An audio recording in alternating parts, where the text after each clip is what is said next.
شروع اللہ کے نام سے جو بڑا مہربان نہایت رحم والا ہے۔ بسم اللہ الرحمن الرحیم۔ دولت نہ ملے تو چینل پر تھوک دینا، صرف جمعہ کے دن چلتے پھرتے یہ ایک تسبیح پڑھ کے دیکھ لینا، گھر کا بچہ بچہ کروڑ پتی بن جائے گا۔ محترم ناظرین، آج جمعہ والے دن میری بہنیں اور میرے بھائی اگر چاہتے ہیں کہ فوری طور پر ان کے حالات بدل جائیں، اگر چاہتے ہیں کہ ان کی زندگی میں پیسہ فوری طور پر آنا شروع ہو جائے، تو جمعے والے دن ایک وظیفہ چلتے پھرتے پڑھ لینا۔ یہ وظیفہ اتنا آسان ہے کہ آپ کو اس وظیفے کے لیے گھنٹوں کے لیے نہیں بیٹھنا، منٹوں کے لیے بھی نہیں بیٹھنا۔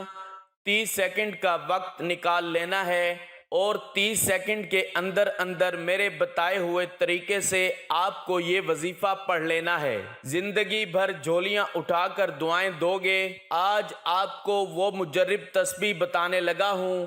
آپ لوگ جلدی مایوس ہو جاتے ہو، بالکل مایوس مت ہونا۔ جمعے والے دن چلتے پھرتے یہ چھوٹا سا وظیفہ پڑھ لینا، اپنی تمام حاجتوں کے لیے، پریشانیوں کے لیے۔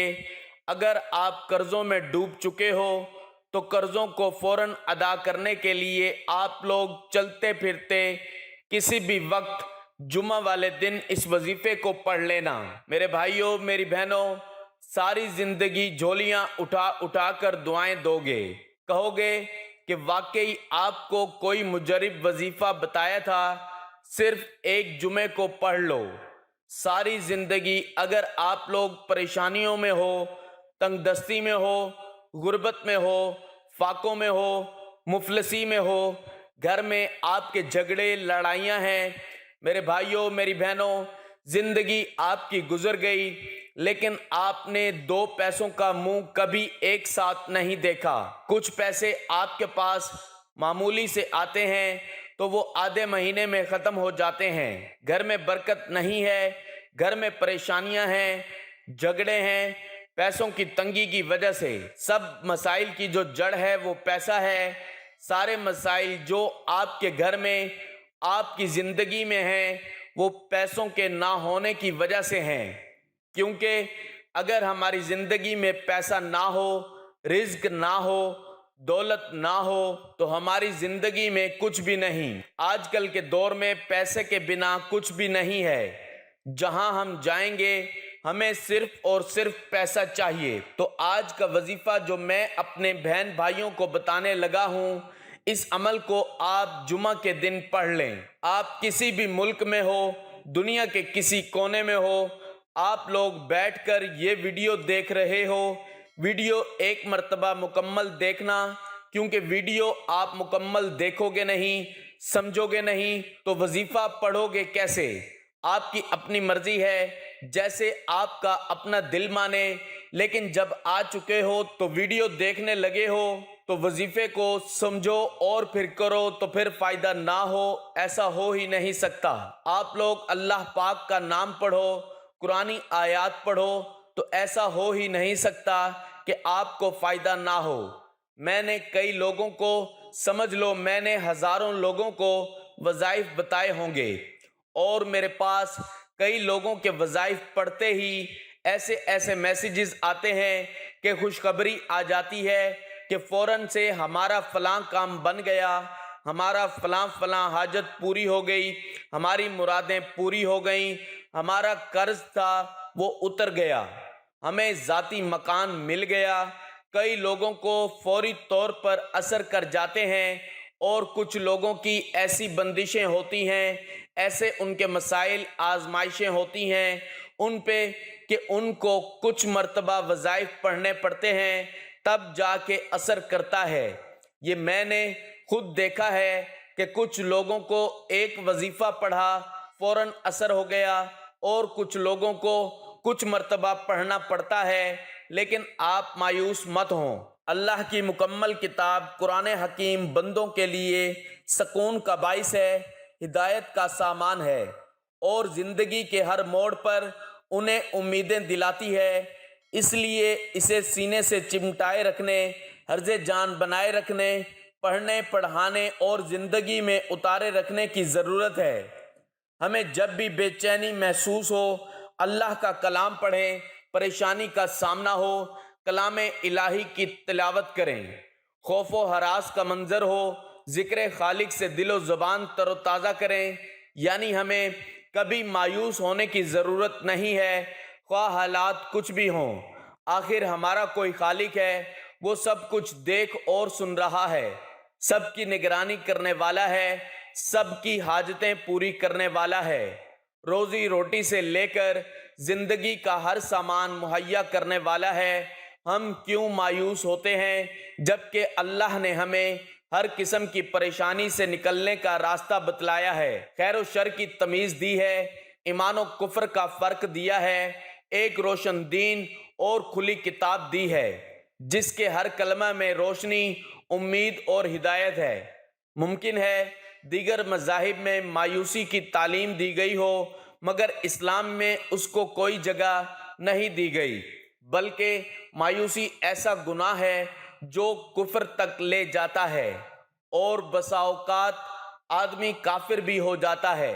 اللہ کا فرمان ہے، ترجمہ: اور اللہ کی رحمت سے مایوس نہ ہو، یقیناً رب کی رحمت سے مایوس وہی ہوتے ہیں جو کافر ہوتے ہیں۔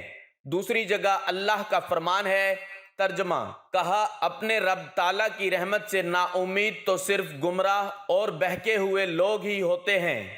اس سلسلے میں نبی صلی اللہ علیہ وآلہ وسلم کا فرمان ہے، ترجمہ: اللہ کے ساتھ شریک کرنا اور اس کی رحمت سے نا امید ہونا کبیرہ گناہ ہے، یعنی اللہ کی رحمت سے مایوسی صریح گمراہی ہے۔ یہ راستہ گمراہ اور کافر ہی اختیار کرتا ہے۔ اگر کوئی مسلم مایوسی کا شکار ہے تو وہ گناہ کبیرہ کا مرتکب ہے، اسے توبہ کرنا لازم ہے۔ قرآن حکیم کا ورق اور سطر سطر بندوں کے لیے راحت کا سامان ہے کوئی جو قرآن پڑھ کر اور سمجھ کر دیکھے، ہے کوئی جو اپنی بیماریوں کا علاج اس کتاب میں تلاش کرے۔ تاریخ گواہ ہے، جس نے بھی قرآن کو اپنی زندگی کا حصہ بنایا، اس کے حصے میں کامیابی ہی کامیابی آئی۔ آپ بھی کامیاب ہونا چاہتے ہیں تو کتاب اللہ کو اپنا ساتھی بنائیں، اسے غور و فکر سے پڑھیں، اس پر عمل کریں اور اس کی طرف قوم مسلم و غیر مسلم کو بلائیں۔ علماء نے تلاش کرنے کی کوشش کی ہے کہ قرآن کی وہ کون سی آیت ہے جو بندوں کو سب سے زیادہ امید دلاتی ہے، مایوسی سے بچاتی ہے اور گنہگار ہو کر بھی اپنے خالق و مالک سے عفو و درگزر کی امید جگاتی ہے۔ اس سلسلے میں کئی قرآنی آیات ذکر کی جاتی ہیں، تاہم اکثر و بیشتر اہل علم نے سورہ زمر کی آیت نمبر 53 کو سب سے زیادہ امید دلانے والی آیت قرار دیا ہے۔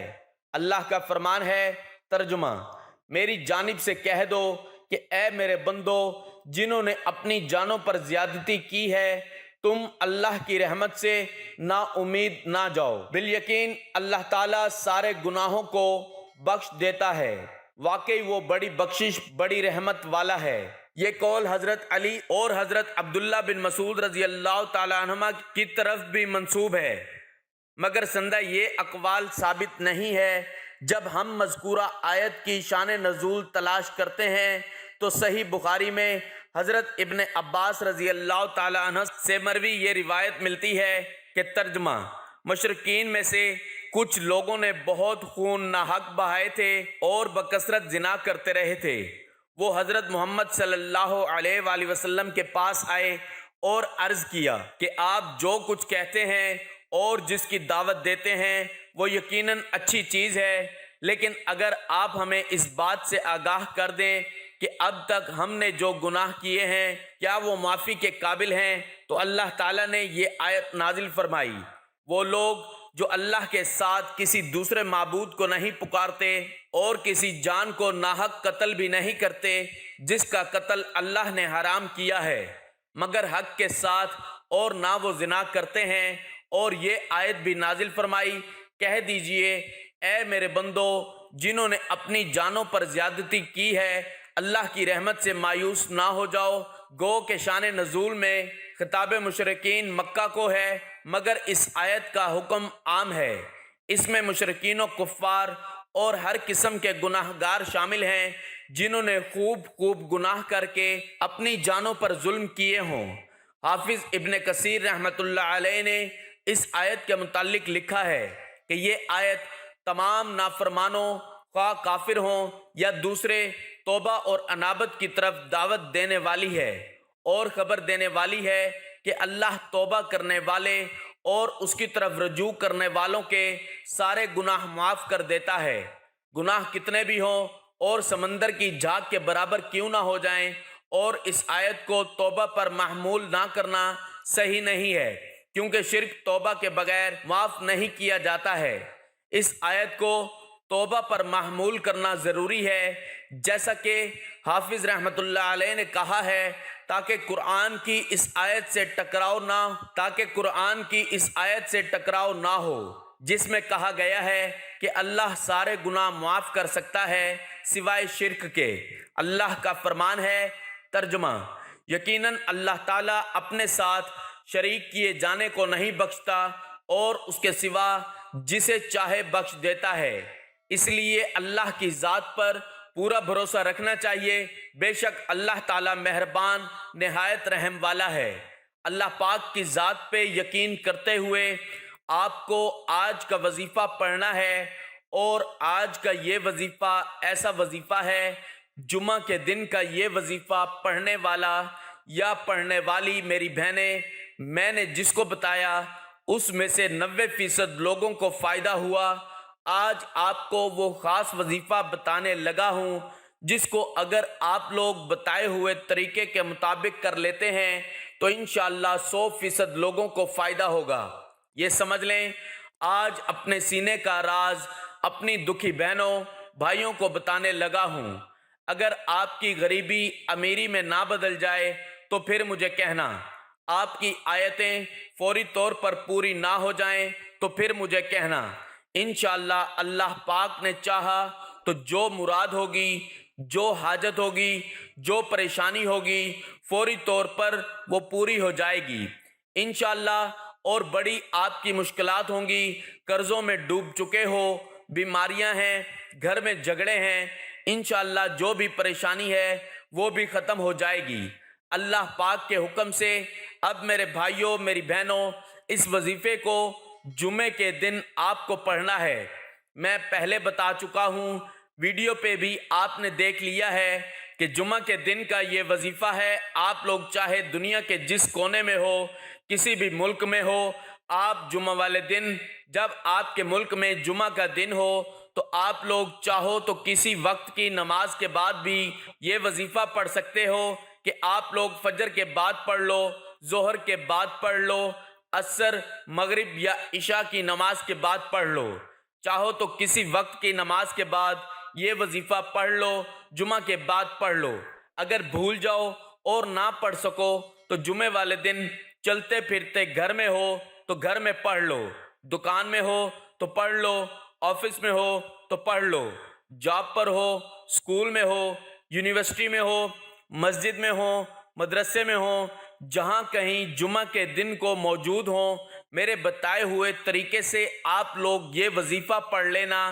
اس وظیفے کے بارے میں آپ لوگوں کو پہلے ہی بتا چکا ہوں کہ یہ ایک ایسا وظیفہ ہے جو میرے بھائی بہن ان پڑھ ہیں، بالکل جن کو ایک لفظ بھی پڑھنا نہیں آتا، وہ میرے ساتھ پڑھ لیں، کیونکہ یہ اتنا آسان وظیفہ ہے اور اتنا مختصر سا جمعہ کا جو آپ کو بتانے لگا ہوں۔ میرے بھائیوں، میری بہنوں کا وقت ضرور لگ رہا ہے، لیکن آپ یقین کریں جب آپ لوگ اس عمل کو کرنے لگیں گے تو آپ کے بمشکل 30 سیکنڈ لگیں گے۔ 30 سیکنڈ میں انشاءاللہ آپ لوگ یہ وظیفہ پڑھ لیں گے۔ جمعہ کو صرف 30 سیکنڈ نکال کے یہ عمل کر لینا، ساری زندگی جھولیاں اٹھا کر دعائیں دو گے۔ آپ خود کہو گے کہ کیا وظیفہ آپ نے بتایا، راتوں رات ہماری زندگی بدل گئی۔ ناظرین، یہ وظیفہ آپ ہر جمعہ کو پڑھ سکتے ہو، ایک جمعہ پڑھو، اتنا فائدہ ہوگا انشاءاللہ کہ ہر جمعہ کو پڑھو گے، صرف جمعہ کے دن پڑھنا ہے، اور اس وظیفے کو میرے بھائیوں اور بہنوں کسی بھی وقت پڑھ لیں، وقت کی کوئی پابندی نہیں، کسی بھی وقت آپ لوگ کسی بھی جگہ پر پڑھ سکتے ہیں۔ سب سے پہلے آپ سکون سے بیٹھ جاؤ، اطمینان سے بیٹھ جانا۔ 30 سیکنڈ کا وظیفہ ہے، بھلے 1 منٹ لگ جائے، آپ 1 منٹ سمجھ لو یا 30 سیکنڈ میں وظیفہ پڑھ لو، لیکن 1 منٹ کے لیے الگ ہو جاؤ، سکون سے بیٹھ جاؤ، جلد بازی نہیں کرنی۔ آپ کو ایک دم سے کام کرتے ہوئے جلد بازی میں آپ کو یہ وظیفہ نہیں پڑھنا۔ جب وظیفہ ہی اتنا چھوٹا سا آسان سا ہے تو 30 سیکنڈ تو کوئی معمولی سی بات ہے، ہر بندہ نکال سکتا ہے۔ ایک طرف بیٹھ جائیں، کام کر رہے ہو تو سائیڈ میں ایک طرف ہو جائیں، اور پہلے 3 مرتبہ آپ لوگ درود پاک پڑھ لیں۔ درود پاک آپ کوئی سا بھی پڑھ سکتے ہیں، 1 مرتبہ میرے ساتھ بھی ثواب کے طور پر پڑھ لیں۔ اللہم صلی علی محمد وعلی آل محمد کما صلیت علی ابراہیم وعلی آل ابراہیم انک حمید مجید۔ اللہم بارک علی محمد وعلی آل محمد کما بارکت علی ابراہیم وعلی آل ابراہیم انک حمید مجید۔ ناظرین، پورا عمل آپ کو ایک ساتھ کرنا ہے۔ یہ 30 سیکنڈ کا وظیفہ بتاؤں گا۔ پہلے نمبر پر جو وظیفہ پڑھنا ہے وہ ہے حسبنا اللہ و نعم الوکیل، نعم المولا و نعم النصیر۔ اس کی ایک تسبیح پڑھ لیں، اس کے فوراً بعد 41 مرتبہ یا رحیم پڑھنا ہے۔ یہ وظائف ہیں۔ اس کے بعد یا اللہ یا اللہ یا اللہ پڑھ لیں، اس کو آپ 31 مرتبہ پڑھ لیں، اور اس کے بعد آپ کو کرنا کیا ہے، فوراً آپ کو درود پاک پڑھنا ہے، جو درود پاک آپ نے وظیفہ شروع کرتے پڑھا تھا۔ اس کے بعد اپنے دونوں ہاتھوں پہ دم کر کے اپنے چہرے پر، اپنے سینے پر پھیر لیں، یہ عمل کر لیں، اور آخر میں اللہ پاک سے اپنی حاجتوں کے لیے، اپنی پریشانیوں کے لیے دعا مانگ لیں۔ میرے بھائیوں اور بہنوں، میں اللہ پاک سے دعا کرتا ہوں، آپ نے آمین کہتے جانا ہے۔ یا اللہ سب کی پریشانیوں کو دور کر دے، ہماری حاجتوں کو پورا کر دے۔ میرے مولا ہمیں غیب سے رزق اور دولت عطا فرما دے۔ میرے پیارے اللہ پاک ہمارے تمام گناہوں کو معاف کر دے۔ میرے مولا ہمیں 5 وقت کا نمازی بنا دے۔ میرے اللہ ہماری غریبی کو امیری میں بدل دے۔ میرے مولا ہمیں قرضوں سے نجات فرما۔ میرے مولا ہمیں نیک اور صالح اولاد عطا فرما۔ مولا ہماری خطاؤں کو معاف فرما دے۔ میرے مولا جہاں جہاں مسلمانوں پر ظلم و ستم ہو رہا ہے وہاں پر اپنی غیبی مدد فرما دے۔ میرے بھائیوں، میری بہنوں، آپ لوگ آمین ضرور کہہ دیجئے گا، کیا پتہ کسی ایک بھائی کی آمین سے کسی کی زندگی بدل جائے گی۔ ناظرین، گزارش ہے کہ اللہ تعالیٰ کے 99 ناموں میں سے کوئی ایک نام کمنٹ میں لکھ کر ضرور شیئر کریں۔ اللہ ہم سب کا حامی و ناصر ہو، آمین۔